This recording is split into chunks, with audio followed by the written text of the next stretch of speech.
वर्तमान युग में लगभग हम सभी के पास में बैंक खाते हैं, तो हमें बहुत ज़्यादा सावधान होने की आवश्यकता है। क्यों?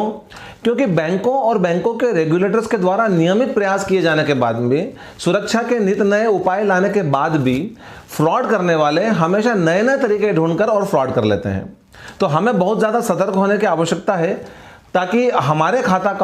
खाते की सिक्योरिटी कॉम्प्रोमाइज़ ना हो और हमारे खातों में फ्रॉड ना हो। तो आज के इस वीडियो में हम इसी विषय पर चर्चा कर रहे हैं कि वो कौन कौन से तरीके हैं जिससे फ्रॉड करने वाले हमारे बैंक खातों को में फ्रॉड कर सकते हैं और हमें क्या करना चाहिए और क्या नहीं करना चाहिए ताकि हमारे खातों की सिक्योरिटी कॉम्प्रोमाइज़ ना हो और हमारे खाते में किसी भी प्रकार का फ्रॉड ना हो सके। एक जागरूक खाता धारक होने के नाते हमारी भी जिम्मेदारी है कि हम भी सतर्क रहें और हम भी उन बातों का ध्यान रखें जिनसे हमारे खाते में फ्रॉड होने की संभावना खत्म हो जाए। तो हमारे इस आज के वीडियो में हम इसी विषय पर चर्चा कर रहे हैं। हमारे चैनल को लाइक कीजिए, सब्सक्राइब जरूर कीजिए और इस वीडियो को अन्य खाता धारकों, आपके जो परिचित हैं उनको जरूर भेजिए ताकि इसमें दी गई जानकारी का फायदा उन लोगों को भी हो सके और उनके साथ में भी किसी भी प्रकार के भविष्य में फ्रॉड होने की संभावना खत्म हो जाए। तो जो फ्रॉड होते हैं बैंकिंग खाते में, इसमें फ्रॉडस्टर नई नई तकनीकों का उपयोग करते हैं। अभी जो लेटेस्ट तकनीक उन्होंने उपयोग करी है जिसे कहा जाता है जूस जैकिंग। जूस जैकिंग में क्या होता है, यदि अगर आपने आपके मोबाइल को किसी भी पब्लिक चार्जिंग स्टेशन पे चार्ज कर दिया, यानी आपने आपके मोबाइल को अगर मान लो एयरपोर्ट्स पे या रेलवेज पे या किसी पब्लिक प्लेस पे चार्जिंग के लिए अगर जब आप मोबाइल लगाते हैं तो वो क्या करते हैं कि यूएसबी पोर्ट के द्वारा आपके मोबाइल में मालवेयर इंस्टॉल कर देते हैं और आपकी सारी सेंसिटिव इन्फॉर्मेशन उनके पास में चली जाती है। तो सबसे ज़्यादा उचित यही होगा कि आपके मोबाइल को कभी भी चार्ज करना है तो पब्लिक चार्जिंग स्टेशन पे चार्ज करने से बचें। जहां तक हो सके आप घर से चार्ज करके जाइए या फिर आप अपना पावर बैंक यूज़ कीजिए ताकि आप आपका मोबाइल चार्ज कर सकें। सेकंड नंबर पे आता है एक ओवर पेमेंट का स्कैम चल रहा है। ओवर पेमेंट के स्कैम में क्या होगा कि यदि आप व्यापारी हैं और अगर आपने माल बेचा आपके कस्टमर को, तो वो कस्टमर आपको ओवर पेमेंट कर देगा, यानी आपने जितने रुपए का माल बेचा है उससे ज़्यादा का आपको पेमेंट कर देगा और बाकी पैसे के लिए आपसे डिमांड करेगा। उस कंडीशन में कभी कभी ये हो सकता है कि जो ओवर पेमेंट किया है ना, आपको ज़्यादा पेमेंट कर दिया है आपके माल की बिक्री का, वो चेक जो है वो चेक फेक हो, वो चेक ही खराब हो, वो चेक अवैध हो और आप उस चेक के आधार पे अगर मान लो डिफरेंस का अमाउंट सामने वाले को पे कर देते हैं तो आप उस रुपये को कभी भी वापस नहीं कर पाएंगे। इसलिए कभी भी कोई अगर मान लो आपका ग्राहक आपको ओवर पेमेंट करता है तो पहले वेरीफाई कर लीजिए कि जो चेक आपको दिया है वो चेक सही हो। तो कभी भी जब तक आपका चेक एनकैश ना हो जाए जो आपको आपके ग्राहक ने दिया हुआ है, डिफरेंस अमाउंट कभी भी आप स्कैमर्स को ना दीजिए। तीसरे नंबर पर जो स्कैम होता है वो ये होता है कि बैंक के ब्रांच के बाहर में कोई कस्टमर आपको खड़ा मिलेगा, वो ये बोलेगा कि मेरे पास में चेक है परंतु मेरा इस बैंक में खाता नहीं है, तो क्या आप मेरे चेक को एनकैश कर पाएंगे? या कोई डिमांड ड्राफ्ट लेके खड़ा होगा कि आप मेरे डिमांड ड्राफ्ट को एनकैश कर पाएंगे? थोड़े से पैसे कम दे देना मुझे, आप इसको एनकैश कर लीजिए। और थोड़े से कम पैसे के लालच में या थोड़ा पैसा कमाने के लालच में कस्टमर उसको नगद दे देता है और चेक अपने पास में रख लेता है। तो ऐसे चेक एनकैशिंग स्कैम से बचिए क्योंकि वो चेक जो है वो झूठे हो सकते हैं, फ्रॉड हो सकते हैं। कभी भी पेमेंट लेना या देना हो तो बैंक के अथोराइज काउंटर से ही लीजिए और अथोराइज काउंटर पे ही जमा कीजिए। बैंक के ब्रांच के बाहर में कहीं पर भी आप ऐसा कोई सौदा किसी भी ग्राहक के साथ में मत कीजिए, आपके साथ में स्कैम हो सकता है। कभी कभी आपको चौथे नंबर पे आता है अनसॉलिसिटेड चेक फ्रॉड। क्या होता है, कोई मेल आई, उस मेल में चेक का प्रिंट मिला या आपको फिजिकल चेक भी मिला और उस मेल के साथ में या उस मैसेज के साथ में आपको ये कहा जाता है कि ये चेक आपको मिलने वाला है और आप इस चेक को एनकैश कर लीजिए। आपकी कुछ भी आपको पैसा मिला है या आपके नाम का चेक मिला है, किसी भी कारण को देकर आपको आपके नाम का चेक दिया जा सकता है, परंतु उस चेक को स्वीकार करके कभी भी खाते में मत डालिएगा क्योंकि उस मेल के साथ में या उस मैसेज के साथ में हो सकता है कि कोई ऐसे टर्म्स एंड कंडीशन हो जिसको आप क्लिक कर दें और आपने हाँ कर दिया तो आप किसी भी प्रकार के एक लीगल फ्रॉड में या लीगल फॉर्म में फंस सकते हैं कि आपने इस चेक का पेमेंट इसलिए लिया है क्योंकि उसके पीछे आपने बैक में किसी टर्म्स एंड कंडीशन को एक्सेप्ट किया है। फिर आपसे वो कई प्रकार की बातें लीगली कानूनी रूप से मनवाने के लिए फ्रॉडस्टर आपके साथ में फ्रॉड कर सकते हैं। तो कोई भी चेक या कोई भी डिमांड ड्राफ्ट जो आपसे संबंधित नहीं हो या आपको उम्मीद नहीं हो कि आपको मिल सकता है और आपके पास में आया है तो उसको कभी भी बिना जानकारी के या बिना पड़ताल के उसको कभी भी एनकैश मत कीजिए। एक पांचवें नंबर पे होता है ऑटोमेटिक विड्रॉवल स्कैम, यानी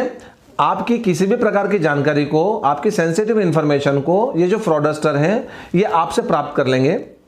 और कैसे भी किसी प्रकार से आपके अकाउंट्स के ऊपर एक्सेस करने के बाद में आपके खाते से ऑटोमेटिक पैसा विड्रॉ हो लग जाएगा, आपको मालूम ही नहीं चलेगा। किसी तरीके से आपसे पिन ले लेंगे या आपके एटीएम कार्ड का नंबर ले लेंगे, एटीएम कार्ड की सेंसिटिव इन्फॉर्मेशन लेने के बाद में आपका ऑटोमेटिकली पैसा विड्रॉ हो जाएगा और आपको मालूम नहीं चलेगा। तो सबसे बेहतर तो यह है कि अपनी सेंसिटिव इन्फॉर्मेशन, अपने खाते से संबंधित जानकारी, अपने पैन कार्ड से संबंधित जानकारी, अपने बैंक अकाउंट से संबंधित जानकारी किसी भी अनऑथराइज्ड पर्सन को मत दीजिए और किसी भी प्रकार के कॉल आते हैं तो उसको आप इस प्रकार रिस्पॉन्स मत कीजिए। छठे नंबर पे जो सबसे कॉमन फ्रॉड होता है वो है फिशिंग स्कैम। इसमें आपको कोई टेक्स्ट मैसेज आएगा या व्हाट्सएप पे मैसेज आएगा, ईमेल आएगा और वो आपको उसको क्लिक करने को बोलेंगे, यहाँ आपसे पर्सनल इंफॉर्मेशन मांगेंगे, आपको लगेगा कि बैंक की वेबसाइट या बैंक के द्वारा मांगा जा रहा है। कभी भी किसी भी प्रकार के अनऑथराइज या अननोन ईमेल्स को या मैसेज को जवाब मत दीजिए। कोई अननोन लिंक में मत खोलिए, नहीं तो आपके कंप्यूटर में, आपके सिस्टम में मालवेयर या फिर वो वायरस इंस्टॉल करने के बाद में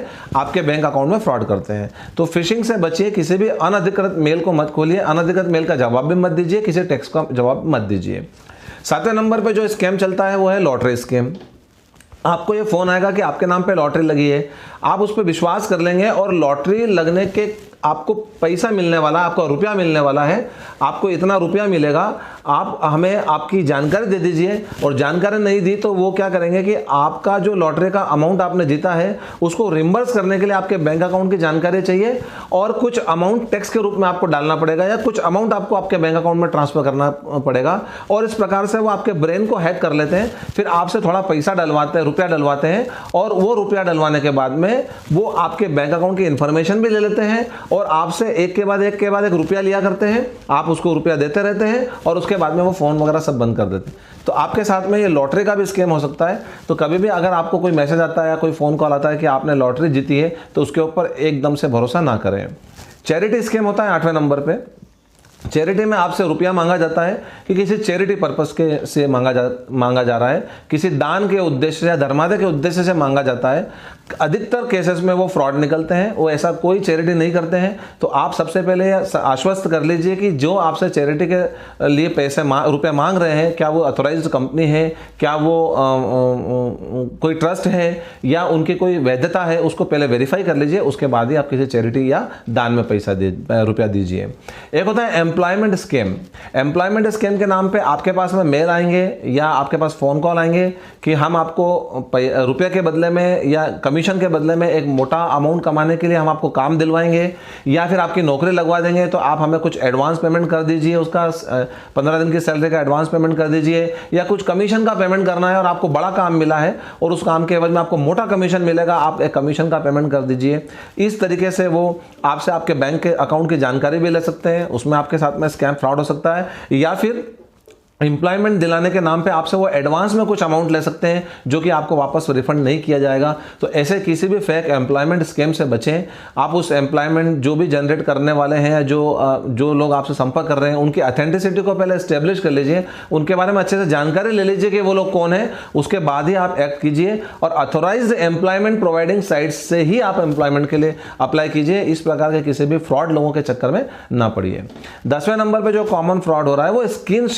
स्क्रीन शेयरिंग ऐप या रिमोट एक्सेस ऐप से हो रहा है। आपसे आपकी स्क्रीन शेयरिंग करने की अगर डिमांड की जाती है कि आप आपके लैपटॉप या कंप्यूटर की स्क्रीन हमारे साथ में शेयर कर लीजिए, या फिर आपसे रिमोट एक्सेस मांगा जा रहा है, या आपसे इस बात का दबाव बनाया जा रहा है, या आपको इस बात के लिए प्रभावित किया जा रहा है कि आप कोई ऐसी एप्लीकेशन डाउनलोड कर दीजिए जिससे आपके मोबाइल का रिमोट एक्सेस किसी और को मिल जाए, तो ऐसा कभी ना कीजिए। जब तक आपको पूर्णतः विश्वास ना हो कि वो अथोराइज्ड सोर्सेज से किया जा रहा है, तब तक आप आपके मोबाइल की या कंप्यूटर की रिमोट एक्सेस किसी को ना दीजिए। वो आपके सेंसिटिव डाटा को चुरा के आपके बैंक अकाउंट में फ्रॉड कर सकते हैं।